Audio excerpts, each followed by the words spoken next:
ರಾಜ್ಯದಲ್ಲಿ bike taxi ಸೇವೆಗಳಿಗೆ ಸಂಬಂಧಿಸಿದಂತೆ ಕರ್ನಾಟಕ ಹೈಕೋರ್ಟ್ ಮಹತ್ವದ ತೀರ್ಪು ನೀಡಿದೆ. ಬೈಕ್ ಟ್ಯಾಕ್ಸಿಗಳಿಗೆ ಲೈಸೆನ್ಸ್ ನೀಡುವುದನ್ನು ಸರ್ಕಾರ ನಿರಾಕರಿಸುವಂತಿಲ್ಲ ಎಂದು ಹೈಕೋರ್ಟ್ ಸ್ಪಷ್ಟಪಡಿಸಿದೆ.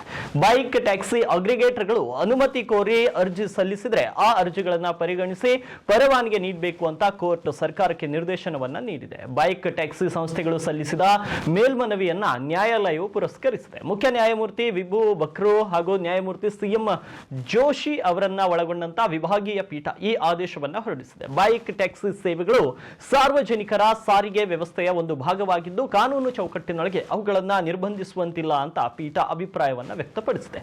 ಇನ್ನು ಈ ತೀರ್ಪಿನಿಂದ ರಾಜ್ಯದಲ್ಲಿ ಬೈಕ್ ಟ್ಯಾಕ್ಸಿ ಸೇವೆಗಳ ಅಧಿಕೃತ ಪುನರ್ ಆರಂಭಕ್ಕೆ ಅವಕಾಶ ದೊರೆತಂತಾಗಿದ್ದು ಉದ್ಯೋಗ ಅವಕಾಶಗಳು ಕೂಡ ಹೆಚ್ಚುವ ಸಾಧ್ಯತೆ ಇದೆ. ಜೊತೆಗೆ ಪ್ರಯಾಣಿಕರಿಗೆ ಕಡಿಮೆ ವೆಚ್ಚದ ಹಾಗೂ ಸುಲಭ ಸಾರಿಗೆ ಸೌಲಭ್ಯ ಲಭ್ಯವಾಗಲಿದೆ ಎಂಬ ನಿರೀಕ್ಷೆಯೂ ಕೂಡ ವ್ಯಕ್ತವಾಗಿದೆ. ಹೈಕೋರ್ಟ್ ತೀರ್ಪಿನ ಹಿನ್ನೆಲೆ ಮುಂದಿನ ದಿನಗಳಲ್ಲಿ ರಾಜ್ಯ ಸರ್ಕಾರ ಬೈಕ್ ಟ್ಯಾಕ್ಸಿ ನೀತಿಗೆ ಸಂಬಂಧಿಸಿದಂತೆ ಸ್ಪಷ್ಟ ಮಾರ್ಗಸೂಚಿಗಳನ್ನು ಪ್ರಕಟಿಸುವಂತಹ ಸಾಧ್ಯತೆ ಕೂಡ ಇದೆ. ಇನ್ನು ಬೈಕ್ ಟ್ಯಾಕ್ಸಿಗಳು ಅಸುರಕ್ಷಿತ ಹಾಗೂ ಕಾನೂನು ಬಾಹಿರ ಎಂದು ಸರ್ಕಾರ ರಚಿಸಿದ ಹೈ ಪವರ್ ಕಮಿಟಿ 2025 ನವೆಂಬರ್ 26ರಂದು ಹೈಕೋರ್ಟ್ಗೆ ವರದಿ ಸಲ್ಲಿಸಿತು. ರಾಜ್ಯದಲ್ಲಿ ಬೈಕ್ ಟ್ಯಾಕ್ಸಿಗೆ ಅನುಮತಿ ನೀಡಲು ಸಾಧ್ಯವಿಲ್ಲ. ಇದು ಕೇಂದ್ರ ಮೋಟಾರು ವಾಹನ ಕಾಯ್ದೆಯ ಉಲ್ಲಂಘನೆಯಾಗಿದೆ. ಇನ್ನು ಬೈಕ್ ಟ್ಯಾಕ್ಸಿಗಳು ನಗರದಲ್ಲಿ ವಿಪರೀತ ಸಂಚಾರ ದಟ್ಟಣೆಗೆ ಕಾರಣವಾಗುತ್ತವೆ, ಅಲ್ಲದೆ ಸಾರ್ವಜನಿಕರ ಸುರಕ್ಷತೆಗೆ ಧಕ್ಕೆ ತರುವ ಸಾಧ್ಯತೆಗಳಿವೆ ಎಂದು ವರದಿಯಲ್ಲಿ ಹೈ ಪವರ್ ಕಮಿಟಿ ಉಲ್ಲೇಖಿಸಿತು. ಆದರೆ ಇದೀಗ ಅಂತಿಮವಾಗಿ ಬೈಕ್ ಟ್ಯಾಕ್ಸಿ ಸಂಸ್ಥೆಗಳು ಸಲ್ಲಿಸಿದ ಮೇಲ್ಮನವಿಯನ್ನು ಹೈಕೋರ್ಟ್ ಪುರಸ್ಕರಿಸಿದೆ.